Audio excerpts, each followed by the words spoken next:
Hello everyone, I am Sunil Dangi, Faculty of Biology, and we are discussing the very important chapter reproduction in organism. And today we have to discuss about the sexual reproduction. So आज के lecture में हम लोग discussion करेंगे sexual reproductions की process का, इसके features का and phases in life cycle. Let's start the discussion. So first we are discussing about the sexual reproduction. तो देखिए यहाँ पर हम समझेंगे आखिर जो सेक्सुअल रिप्रोडक्शन की प्रोसेस है वो क्या है. तो देखिए sexual reproductions process include formation and fusion of gamete two forms the zygote which develop to forms the new organism is called the sexual reproduction. तो देखिए जब भी हम सेक्सुअल रिप्रोडक्शंस की बात करते हैं तो यहाँ पर क्या होगा, सबसे पहले यहाँ पर प्रोडक्शन होगा किसका, गैमेट्स का. तो यहाँ हमने लिखा कि जो सेक्सुअल रिप्रोडक्शंस की प्रोसेस है इसमें स्पेशली क्या होता है, फॉर्मेशन होता है गैमेट्स का. अब जो गैमेट्स बनेंगे वो क्या रहेंगे, mail gametes and female gametes. तो यहाँ पर हमने लिखा सेक्सुअल रिप्रोडक्शंस की प्रोसेस में फॉर्मेशन ऑफ गैमेट. अब एक बार गैमेट्स का फॉर्मेशन हो गया, फॉर्मेशन के बाद जो गैमेट्स बनेंगे मेल और फीमेल गैमेट्स, इन गैमेट्स का फ्यूज़न होगा. अब जब गैमेट्स फ्यूज़ होते हैं तो उसके कारण फॉर्मेशन होता है जायगोट का, और फिर जायगोट डेवलप होकर न्यू ऑर्गेनिजम्स का फॉर्मेशन करते हैं. So this process is known as the sexual reproduction. तो sexual reproductions means the process include the formation and fusion of gamete.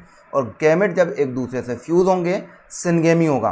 तो सिनगेमी के बाद यहाँ पर बनता है जायगोट, और जायगोट डेवलप होकर न्यू इंडिविजुअल ऑर्गेनिजम्स का फॉर्मेशन करता है. Now we are discussing characteristics feature of sexual reproduction.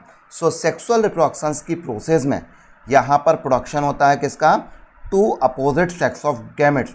अब ये two fusing gametes can be produce by the same individual और different individual. So it can be both uniparental and biparental condition.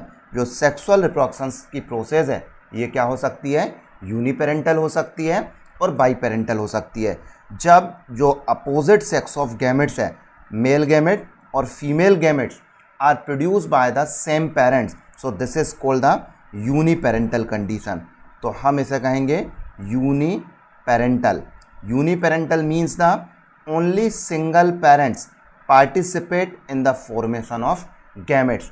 जब male gamete और female gametes का जो production हो रहा to different individual से हो रहा, सो this is called the by parental condition. तो यहाँ हमने कहा this is called the by parental condition. तो इस तरीके से सेक्सुअल रिप्रोडक्शंस क्या हो सकता है, यूनिपेरेंटल हो सकता है और बाई पेरेंटल हो सकता है. लेकिन मोस्ट कॉमन हम देखें तो most common is the by parental condition. तो याद रखिएगा कि sexual reproductions mainly by parental, जबकि हम देखें asexual reproductions is only uniparental condition. अब देखिए जैसे ही यहाँ पर चाहे यूनिपेरेंटल हो या बाई पेरेंटल हो, यहाँ पर जब गैमेट्स का प्रोडक्शन होगा मेल और फीमेल गैमेट्स का, सो इन गैमेट्स में क्या होगा, जब भी सेक्सुअल रिप्रोडक्शंस होती है तो सेक्सुअल रिप्रोडक्शंस में एक मियोसिस प्रोसेस रहेगी और सिनगेमी रहेगा. तो ये हमेशा इन्वॉल्व होते हैं. तो याद रखना sexual reproductions process involve the meiosis. और मियोसिस के बारे में जब भी हम बात करते हैं तो meiosis is called the reduction division. और यहाँ पर क्या होगा, सिनगेमी की प्रोसेस होगी. Syngamy means the fusion of the gamete. Male gametes और फीमेल गैमेट्स का क्या होता है, फ्यूज़न होता है. सपोज़ यहाँ पर कोई पेरेंट्स है, तो ये हमने लिख दिया कोई पेरेंट्स है. अब ये जो पेरेंट्स है इसमें नंबर ऑफ क्रोमोसोम्स, मतलब ये क्या है, डिप्लॉयड है. अब इसमें क्या होगा, मियोसिस होगा, और मियोसिस के कारण यहाँ पर प्रोडक्शन होगा किसका, गैमेट्स का. So here is a production of the gametes. Suppose यहाँ पर मेल गैमेट्स प्रोड्यूस हुआ या फीमेल गैमेट्स प्रोड्यूस हुआ, दोनों ही गैमेट्स क्या हो रहेंगे, हैप्लॉइड रहेंगे. अब हमने कहा एक गैमेट्स हैप्लॉइड हो गया, सपोज वन हैप्लॉइड गैमेट्स, और this is also one haploid gametes. एक को हमने कह दिया male gametes and second one is called the female gametes. So यहाँ पर क्या हुआ, मियोसिस से इनका प्रोडक्शन हुआ इसके बाद मेल गैमेट्स और फीमेल गैमेट्स एक दूसरे से फ्यूज्ड होंगे और फ्यूज्ड होकर क्या बनाएंगे यहाँ पर zygote. So there is a formation of the zygote and zygote will be the diploid. So sexual reproductions की कंडीशंस में गैमेट्स का फॉर्मेशन एंड फ्यूजन होता है. गैमेट्स हमेशा हैप्लॉइड होते हैं और जब भी सेक्सुअल रिप्रोडक्शंस की प्रोसेस होगी so in sexual reproductions process there is always involvement of the meiosis and syngamy. So इस तरीके से सेक्सुअल रिप्रोडक्शंस की प्रोसेस होती है. अब देखिए already I have explain you कि जब ए सेक्सुअल रिप्रोडक्शन हो रहा था तो ए सेक्सुअल रिप्रोडक्शंस में क्या था कि जहाँ पर जो न्यू ऑफस्प्रिंग प्रोड्यूस होती थी तो new offspring was the identical. Identical मतलब हो गया बिल्कुल सिमिलर थी. That's means A sexual reproductions में जो ऑफस्प्रिंग प्रोड्यूस हो रही थी दैट वर द क्लोन. तो क्लोन क्या थी यहाँ पर ऑफस्प्रिंग. जितनी भी ऑफस्प्रिंग प्रोड्यूस होती थी दे वर द क्लोन और identical. But in case of the sexual reproductions offspring are produce not identical. Similar नहीं होती है. क्यों सिमिलर नहीं होती है?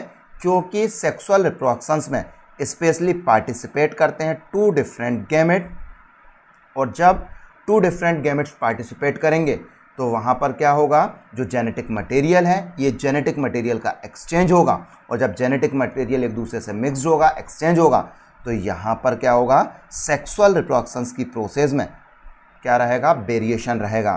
तो देखिए हमने यहाँ पर क्या बताया कि in asexual reproductions process the offspring are produce. Offspring means the new generation. तो याद रखिएगा ऑफस्प्रिंग का मतलब क्या होता है न्यू जनरेशन.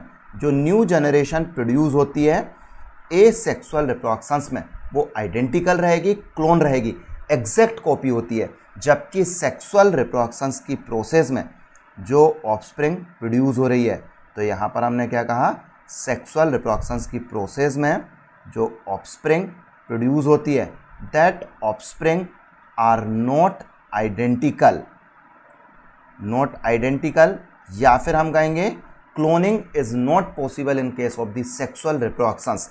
तो हमेशा सेक्सुअल रिप्रोडक्शंस की प्रोसेस में जो ऑफस्प्रिंग या न्यू जनरेशन प्रोड्यूस होती है इस न्यू जनरेशन में क्या आता है वेरिएशंस आएगा.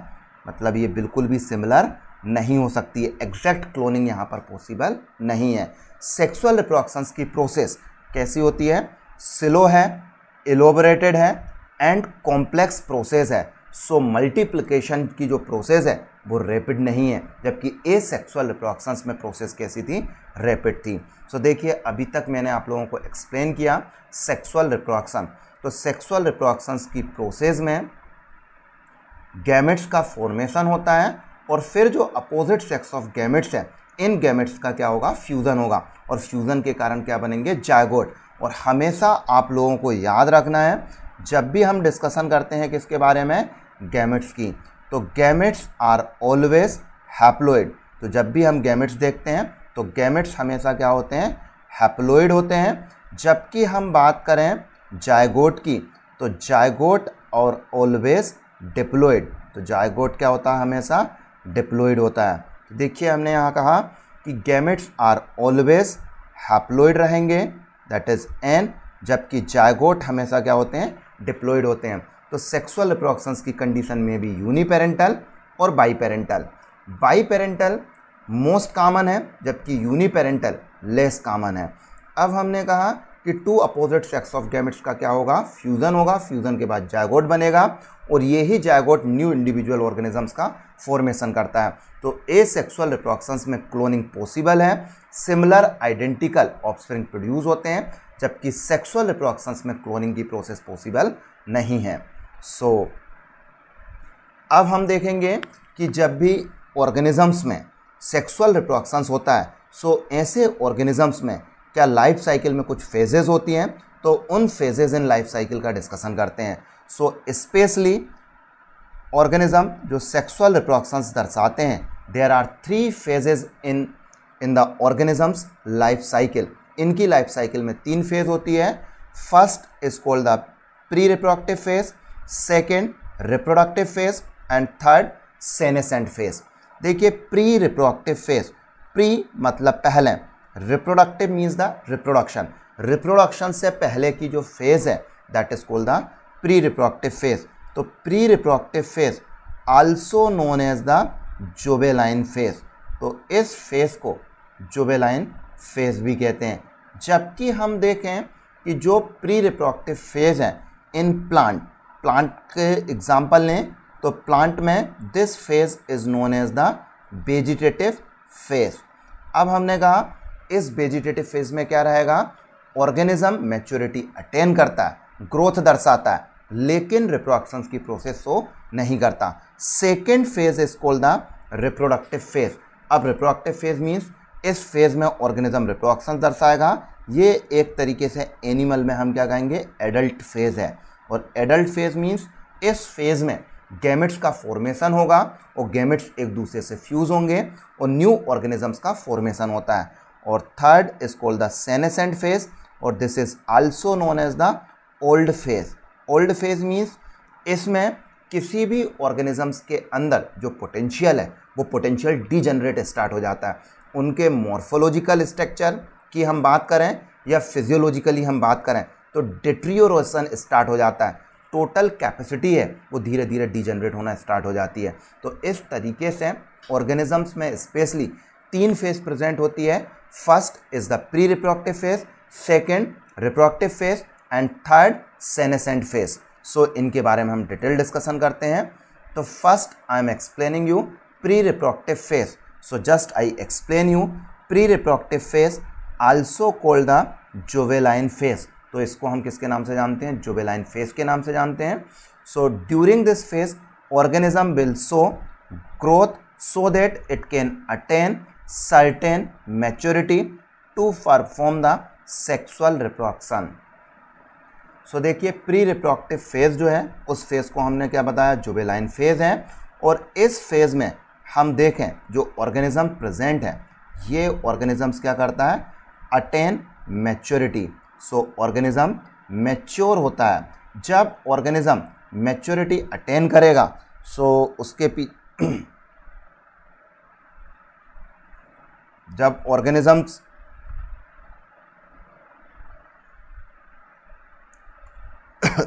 मैच्योरिटी ऑब्टेन करता है तो मैच्योरिटी ऑब्टेन करने के पीछे पर्पस होता है कि जब भी ऑर्गेनिज्म मैच्योर हो जाएगा सो देन आफ्टर वो परफॉर्म कर सके सेक्सुअल रिप्रोडक्शन। तो इसीलिए pre reproductive phase is called the juvenile phase, क्योंकि ऑर्गेनिजम्स क्या कर रहा है इस फेज में, सबसे पहले ऑर्गेनिज्म जो है ग्रोथ दर्शाएगा और ग्रोथ दर्शाने के बाद attain the maturity so that it can perform the sexual reproductions. अब हम देखें प्लांट के केस में, तो प्लांट के केस में हम इसको नाम से जानते हैं, this is known as the vegetative phase. अब वेजिटेटिव फेज के नाम से जानते हैं प्लांट में। और जनरली हम देखें जो डिफरेंट ऑर्गेनिजम्स प्रेजेंट है इन ऑर्गेनिजम्स में यहाँ पर वेरिएशंस देखने को मिलेगा। तो यहाँ हमने क्या कहा कि सपोज अर्थ सरफेस पर डिफरेंट ऑर्गेनिजम्स प्रेजेंट हैं। इन डिफरेंट ऑर्गेनिजम्स में स्पेशली क्या आता है, वेरिएबल ड्यूरेशंस के लिए यह फेज प्रेजेंट होती है। अब इसके लिए कोई ऐसा नहीं है कि टाइम ड्यूरेशन फिक्स हो कि ये 6 मंथ के लिए रहेगी या 6 ईयर के लिए रहेगी या 16 ईयर्स के लिए रहेगी। हर एक ऑर्गेनिजम्स में ये प्री रिप्रोडक्टिव फेज वेरी करती है। तो ये हमने कहा pre reproductive phase means the reproduction से पहले की फेज को हम प्री रिप्रोडक्टिव फेज कहते हैं। Now I will explain the reproductive phase. तो रिप्रोडक्टिव फेज के बारे में जब भी हम डिस्कशन करते हैं तो इन reproductive phase reproductive part develop and mature during this phase. तो जो रिप्रोडक्टिव फेज है इसमें स्पेशली इंडिविजुअल ऑर्गेनिजम्स में डेवलपमेंट होंगे रिप्रोडक्टिव पार्ट का। तो यहाँ पर जैसे ही रिप्रोडक्टिव पार्ट डेवलप होंगे तो वो रिप्रोडक्टिव पार्ट पार्टिसिपेट करते हैं रिप्रोडक्शंस की प्रोसेस में। अब हमने कहा सपोज रिप्रोडक्टिव पार्ट के बारे में हम डिस्कशन कर रहे हैं तो we have taken example of the angiosperm. अब एंजियोस्पर्म्स क्या है, तो angiosperms is the plant that is called the flowering plant, क्योंकि हम प्लांटी किंगडम में समझते हैं एल्गी, ब्रायोफाइट, टेरिडोफाइट, जिम्नोस्पर्म और angiosperm. Angiosperms is the most advance plant angiosperms also known as the flowering plant. So in angiosperm में जो reproductive part का development होगा, रिप्रोडक्टिव स्ट्रक्चर डेवलप होगा, that reproductive structure is called the flowers. तो यहाँ पर हमने क्या कहा, रिप्रोडक्टिव फेज में स्पेशली फॉर्मेशन होता है रिप्रोडक्टिव पार्ट का, रिप्रोडक्टिव स्ट्रक्चर का। As a example we have taken angiosperm. Angiosperm में फॉर्मेशन हो रहा है किसका, फ्लावर्स का। Excuse me. अब हम देखें इस फेज का जो मेन पर्पस है, the purpose of this phase produce the offspring which may be similar और dissimilar to the parental generation. So this phase is also variable during the different organism. So जो reproductive phase है, ये reproductive phase भी क्या है, different organism में variable period के लिए होती है। तो यहाँ पर हमने कहा यदि हम लें एग्जाम्पल different organisms का, तो ये अलग अलग organism में, different organisms में variable time durations के लिए होती है। तो यहाँ पर हमने कहा वेरिएबल ड्यूरेशन रहेगा, क्योंकि इसका भी जो टाइम ड्यूरेशन है वो टाइम ड्यूरेशन फिक्स नहीं होता है। So this is called the reproductive phase. तो देखिए फर्स्ट फेज थी pre reproductive phase, second phase is called the reproductive phase.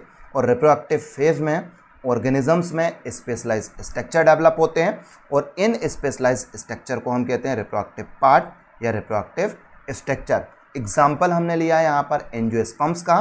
तो एंजियोस्पर्म्स में during the reproductive phase development of the reproductive structure और that reproductive structure is called the flower. Flower का development होगा। और जैसे pre reproductive phase different organism में variable durations के लिए प्रेजेंट थी, similarly reproductive phase also present to the variable duration. अब हम समझते हैं type of flowering plant on the basis of flowering and fruiting pattern. Flowering and fruiting pattern. तो याद रखिएगा टाइप्स ऑफ फ्लोवरिंग प्लांट्स की बात हो रही है on the basis of flowering and fruiting. आखिर उनमें फ्लोवरिंग और फ्रूटिंग पैटर्न के बेस पर तो स्पेशली हम डिवाइड करते हैं टू टाइप में। First is called the monocarpic plant and second B is called the polycarpic plant. So देखिए मोनोकार्पिक, सो नाम से ही आप टर्मिनोलॉजी से समझ सकते हैं, mono means the single, carpic means the fruit. ऐसे प्लांट जिनमें flowering and fruiting once in year whole life. So यहाँ पर हमने कहा ऐसे प्लांट जिनमें अपनी होल लाइफ में सिर्फ एक ही बार फ्लोवरिंग एंड फ्रूटिंग हो, that is called the monocarpic plant. जबकि हम देखें पॉलीकार्पिक, पोली मतलब multiple time, those plant which shows the flowering and fruiting multiple time in their whole life, that is called the polycarpic plant. अब हम समझते हैं monocarpic. तो monocarpic plant which flower only once in their life is known as the monocarpic plant. After flowering they produce fruit and die. So देखिए हमने यहाँ पर क्या कहा, मोनोकार्पिक प्लांट में सिर्फ और सिर्फ वंस फ्लोवरिंग होती है। वंस फ्लोवरिंग मतलब लाइफ साइकिल में एक ही बार फ्लोवरिंग होगी और जब फ्लोवरिंग होती है तो फ्लोवरिंग के बाद they will shows the fruiting, और फ्रूटिंग करने के बाद इन ऑर्गेनिजम्स की या इन प्लांट्स की क्या हो जाती है, डेथ हो जाती है। So this is called the monocarpic plant. अब हम एग्जाम्पल समझते हैं आखिर मोनोकार्पिक प्लांट्स में कौन से प्लांट को हम इंक्लूड करते हैं। सो मोनोकार्पिक प्लांट में we have taken example of all annual plant like as the beet, rice and marigold. So आपको पता होना चाहिए एनुअल प्लांट। तो देखिए यहाँ पर हमने क्या कहा, एनुअल प्लांट। अब एनुअल प्लांट से कहने का मतलब है those specialise plant which complete their life cycle in one crop season. So ऐसे प्लांट जो कि अपनी लाइफ साइकिल को एक क्रॉप सीजन में कंप्लीट करते हैं उन्हें हम कहते हैं एनुअल प्लांट। एनुअल का मतलब ये बिल्कुल ना समझें कि एक साल में अपनी लाइफ साइकिल कंप्लीट करते हैं, क्या समझना है, annual plant which complete their life cycle in one crop season annual plant कहलाते हैं। और एनुअल प्लांट्स के एग्जांपल है बीट, राइस मैरीगोल्ड, जो कि 3 to 4 मंथ में अपनी लाइफ साइकिल कंप्लीट कर लेते हैं, एक क्रॉप सीजन में अपनी लाइफ साइकिल को कंप्लीट करते हैं। सो वो किसके एग्जाम्पल हैं? मोनोकार्पिक में। जैसे सपोज गेहूं का हम एग्जाम्पल लें तो गेहूं में एक बार फ्लोवरिंग होगी, फिर फ्रूटिंग होगी, और फ्रूटिंग के बाद वो अल्टीमेटली क्या हो जाती है, उस प्लांट की बीट की डेथ हो जाती है। अब हमने कहा बाईइनियल प्लांट, बाई मतलब टू, तो ऐसे plant which complete their life cycle into the 2 crop season, जो अपनी लाइफ साइकिल 2 क्रॉप सीजन में कंप्लीट करते हैं, that is called the biennial plant. Radish, carrot और हेनवेन, these are example of the monocarpic plant. तो देखिए हमने क्या कहा कि मोनोकार्पिक प्लांट के एग्जाम्पल हैं जितने भी एनुअल प्लांट और बाईइनियल प्लांट्स हैं, कम्स अंडर द मोनोकार्पिक। इसके अलावा हम इसमें इंक्लूड करते हैं few perennial plant, that is called the monocarpic plants कहलाते हैं। जैसे एग्जाम्पल के तौर पर हमने लिया यहाँ पर बम्बू स्पीसीज बमूसा टुल्डा, जिसमें वेजिटेटिव फेज लगभग होती है 50 to 100 year, flower and fruit abundantly then die. So ये एग्जाम्पल बहुत इंपॉर्टेंट है नीट के लिए, एनसीईआरटी में भी दिया हुआ है, कई बार पूछा जाता है एक्सक्यूज मी, इसलिए आप लोगों को याद रखना है। तो देखिए हमने यहाँ पर क्या कहा कि मेनली मोनोकार्पिक प्लांट्स के एग्जाम्पल है एनुअल और बाईइनियल प्लांट और फ्यू पेरिनियल, और पेरिनियल में मोस्ट कॉमन हमने एग्जाम्पल लिया बम्बू स्पीसीज बमूसा टुल्डा, जिसमें वेजिटेटिव जो फेज़ है वो लगभग होती है 50 to 100 ईयर, मतलब 50 से 100 साल तक वो ग्रोथ करता है, और 50 to 100 ईयर में एक बार ही उसमें फ्लोवरिंग होती है और ह्यूज अमाउंट्स में वो फ्रूट प्रोड्यूस करता है। देन आफ्टर उस ऑर्गेनिजम्स इस बम्बू स्पीसीज की क्या हो जाती है, डेथ हो जाती है। सेकेंड एग्जाम्पल हम लें, this is also important for the NEET examination, Strobilanthes kunthiana, जो कि लेटेस्ट नीट एग्जाम में पूछा भी गया था। This strobilus kunthiana is known as the Neela Kurinji, और इसमें फ्लोवरिंग होती है वंस इन द 12 ईयर, ये 12 साल में एक बार ही फ्लोवरिंग करता है, और ये स्पेशली प्रेजेंट है hilly area of Kerala, Karnataka and Tamil Nadu, और यहाँ पर into the blue stretches that attract the large tourist also. तो यहाँ पर आप लोगों को याद रखना है जो पेरिनियल प्लांट्स का एग्जाम्पल है जो मोनोकार्पिक में आते हैं, स्ट्रोबिलस कुंथियाना, नीला कुरंजी, जो कि 12 ईयर्स में एक बार ही फ्लोवरिंग करते हैं, स्पेशली ये hilly area Kerala, Karnataka and Tamil Nadu में प्रेजेंट है। So this is the monocarpic plant. अब मोनोकार्पिक के बाद second we are discussing about the polycarpic plant. तो पॉलीकार्पिक प्लांट क्या है? सो ऑलरेडी एक्सप्लेन, ऐसे polycarpic plant, poly means the multiple time, ऐसे प्लांट जिनमें फ्लोवरिंग एंड फ्रूटिंग कई बार होती है। तो अब हमने कहा flowering and fruiting more than once in their whole life. इनमें फ्लोवरिंग एंड फ्रूटिंग मतलब क्या रहेगी? More than one time in whole life, in whole life. So that is called the polycarpic. अब जैसे हम देखें पॉलीकार्पिक प्लांट जनरली क्या होते हैं? पेरिनियल प्लांट है। Perennial means the multiple crop season में जो अपनी लाइफ साइकिल को कंप्लीट करते हैं। After reaching maturity flower and fruiting repeatedly at interval, so this is called the polycarpic. Poly means the multiple time. ऐसे plant जो कि पेरिनियल है और एक रेगुलर इंटरवल से फ्लोवरिंग एंड फ्रूटिंग करते हैं। We have taken example of apple, mango, jack fruit, grape vines are example of the polycarpic plant. So poly means the multiple time, carpic means the fruit. ऐसे plant जो कि अपनी life में multiple time flowering and fruiting करते हैं polycarpic कहलाते हैं।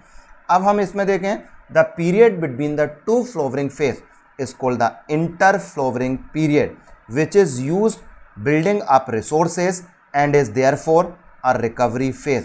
अब हमने कहा इन प्लांट्स में एक इंटरफ्लोवरिंग पीरियड होता है, एक बार फ्लोवरिंग करेंगे, फ्रूटिंग करेंगे, इसके बाद जो गैप का टाइम पीरियड है that is called the interflowering phase, या फिर हम उसको नाम से जानते हैं रिकवरी फेज। तो this is called the polycarpic. तो very few perennial plants possess flower throughout the year, example China rose. Basically हम देखें पेरिनियल जो प्लांट है इसमें फ्लोवरिंग एंड फ्रूटिंग एक इंटरवल से होती है, लेकिन कुछ ऐसे भी पेरिनियल प्लांट्स हैं जिसमें कंटिन्यूअसली फ्लोवरिंग होती है, एग्जाम्पल हमने लिया इसका चाइना रोज का। तो देखिए अभी हम यहाँ पर बात कर रहे हैं पॉलीकार्पिक प्लांट की। तो पॉलीकार्पिक क्या है, तो poly means the multiple time. तो यहाँ पर हमने कहा जो प्लांट्स है, एक बार जो प्लांट्स है कहाँ पहुँचेगा, अपनी रिप्रोडक्टिव फेज में, that's means plant enter into the maturity phase. Plant कहाँ इंटर कर गया, मैच्योरिटी फेज में इंटर कर गया। अब मैच्योरिटी फेज में इंटर करने के बाद इन प्लांट्स में एक रेगुलर इंटरवल्स है। तो यहाँ हमने लिखा एक रेगुलर क्या रहेगा, इनमें इंटरवल्स रहेगा, और इस रेगुलर इंटरवल्स है ये क्या दर्शाएंगे, फ्लोवरिंग एंड फ्रूटिंग दर्शाते हैं। So they are responsible for the flowering and fruiting. एक रेगुलर इंटरवल से इनमें फ्लोवरिंग एंड फ्रूटिंग होती है। तो ऐसे प्लांट्स को हम क्या कहते हैं, पॉलीकार्पिक। अब हमने कहा जो पॉलीकार्पिक प्लांट्स के बारे में बात हो रही है, तो प्लांट्स मैच्योरिटी फेज में पहुंचने के बाद रेगुलर इंटरवल से फ्लोवरिंग एंड फ्रूटिंग दर्शाते हैं। तो ऐसे प्लांट्स को हम किसके नाम से जानते हैं, पॉलीकार्पिक। और जब भी हम पॉलीकार्पिक प्लांट्स का एग्जाम्पल लेते हैं तो पॉलीकार्पिक प्लांट्स में आते हैं स्पेशली पेरिनियल प्लांट। अब perennial plants means those plant which complete their life cycle in multiple crop season. Perennial मतलब कंप्लीट देयर लाइफ साइकिल। तो यहाँ हमने कहा complete life cycle in multiple crop season. ये मल्टीपल क्रॉप सीजन में अपनी life cycle को complete करते हैं। सो ऐसे प्लांट्स को हम कहते हैं पॉलीकार्पिक। तो पॉलीकार्पिक के कॉमन एग्जांपल क्या लिए हमने, एप्पल है, मैंगो है, जैक फ्रूट है, ग्रेप वाइन है। अब हम देखें इनमें स्पेशली क्या प्रेजेंट थी, एक इंटर फ्लोवरिंग पीरियड था। एक बार फ्लोवरिंग फ्रूटिंग करेंगे और टाइम ड्यूरेशन इनके बीच में जो पीरियड रहेगा that is called the recovery phase. So देखिए हमने क्या समझा अभी, प्लांट को on the basis of flowering and fruiting two types में हमने डिवाइड किया, मोनोकार्पिक एंड पॉलीकार्पिक। मोनोकार्पिक में आते हैं all annual and biennial and few perennial. So जो मोनोकार्पिक में हमने पेरिनियल प्लांट के एग्जाम्पल लिया था वो था बम्बू स्पीसीज, और इसके अलावा स्ट्रोबिलंथस कुंथियाना। ये दोनों एग्जाम्पल बहुत इंपॉर्टेंट है मोनोकार्पिक में। जबकि पॉलीकार्पिक में multiple time flowering and fruiting होती है। इसमें ऐसे प्लांट जो कंटिन्यूस फ्लोवरिंग फ्रूटिंग करते हैं, that's example is the China rose. अब हम समझते हैं नेक्स्ट फेज ऑफ लाइफ। पहली फेज थी प्री रिप्रोडक्टिव फेज, सेकेंड थी reproductive phase, and third is called the senescent phase. So senescent phase के बारे में जब भी हम डिस्कशन करते हैं तो senescent phase also called the post reproductive phase.